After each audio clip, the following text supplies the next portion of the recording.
આજે આપણે બનાવીશું માત્ર પૌવામાંથી એકદમ ટેસ્ટી બાળકોને પણ પસંદ આવે તેવો નાસ્તો જે એકદમ ઓછા સમયમાં બનશે।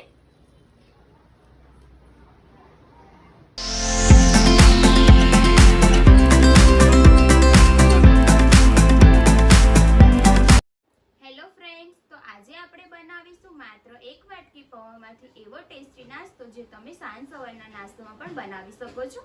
વાટકી પૌવામાંથી આપણે નાસ્તો બનાવવાના છીએ ટેસ્ટી અને ક્રિસ્પી। એની માટે આપણે એક મોટો વાટકો પૌવા લીધેલા છે। તો સૌથી પહેલા આપણે આ પૌવાને ધોઈ લઈશું। પાણી નાખીને એકવાર આપણે ધોઈ લેવાના છે આ પૌવાને।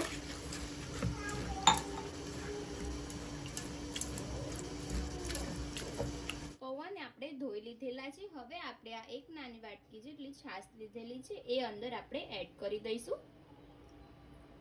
અને આને આપણે 5 મિનિટ માટે પલાળવા દઈશું જેથી ખટાશ આવી જશે। હવે આપણે નાસ્તો બનાવવા માટે મસાલો બનાવી લઈશું। એની માટે આપણે આ સિંગદાણા લીધેલા છે તે ખાંડી લઈશું અધકચરા।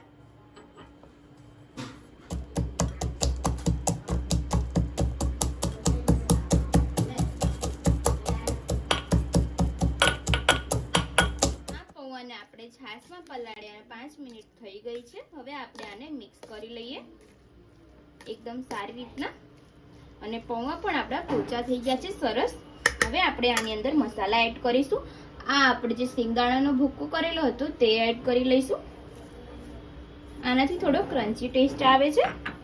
સાથે આપણે 1 ચમચી જેટલું વાટેલું મરચું અને આદુ લઈશું। આની અંદર મેં કોથમીર પણ નાખેલી છે એ પણ વાટી લીધેલી છે। હવે આપણે બીજા મસાલા એડ કરી દઈશું। 1 નાની ચમચી હળદર એડ કરીશું। 1 મોટી ચમચી ધાણા જીરું એડ કરીશું। થોડો આપણે ગરમ મસાલો લઈ લઈશું અને 1 ચમચી જેટલું આપણે લાલ મરચું એડ કરીશું। જેટલું તમને તીખું પસંદ હોય તેટલું તમે નાખી શકો છો। એકદમ સારી રીતના આપણે મિક્સ કરી લઈએ।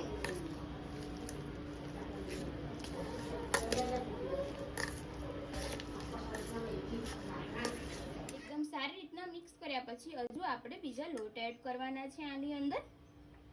અહીંયા આપણે 2 મોટી ચમચી જેટલી સોજી લીધેલી છે એ અંદર એડ કરી દઈશું।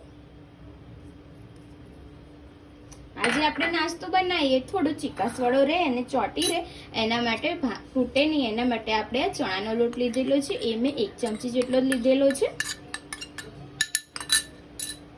સાથે આપણે થોડા તલ લઈશું એ એડ કરી દઈશું। અહીંયા મેં 2 ચમચી જેટલા તલ લીધેલા છે। હવે આપણે સ્વાદ અનુસાર મીઠું એડ કરવાનું છે।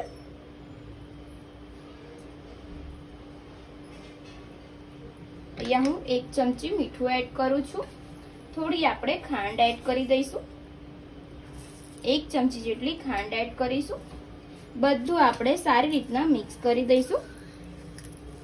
આ એકદમ ટેસ્ટી નાસ્તો બનશે।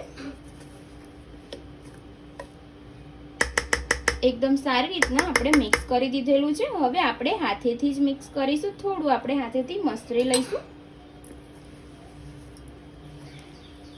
જેમ આપણે લોટ બાંધીએ એવી રીતના આપણે આવી રીતના મસળી લેવાનો છે।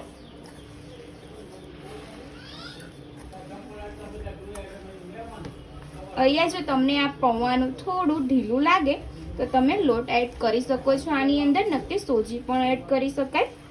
આ એકદમ પરફેક્ટ છે, બહુ ઢીલું નથી। આવી રીતના જ આપણે કરવાનું છે।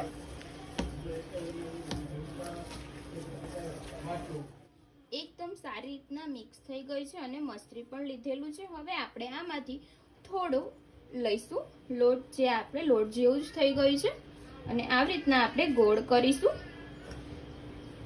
અને સહેજ હાથેથી આપણે દબાવીશું। આવી રીતના બનાવી લઈશું ટિક્કી જેવું। બધો નાસ્તો આપણે આવી રીતના ટિક્કી ટાઈપ બનાવી લઈશું।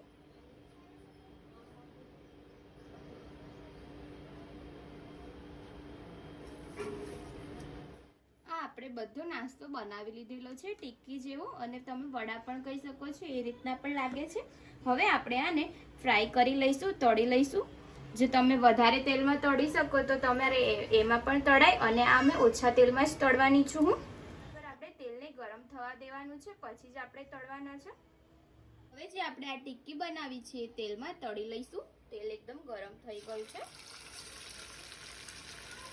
ગેસ આપણે મીડિયમ જ રાખવાનો છે.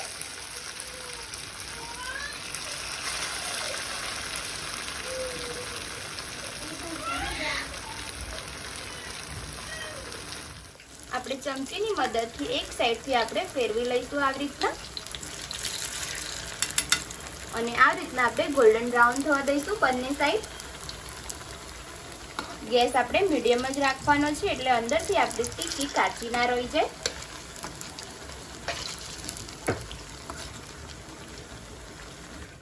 આપણી ટિક્કી બંને સાઈડથી સરસ તળાઈ ગઈ છે.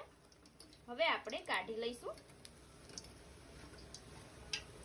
તેલ ના રહે એના માટે આપણે આવી રીતના થોડી વાર અંદર રહેવા દઈશું.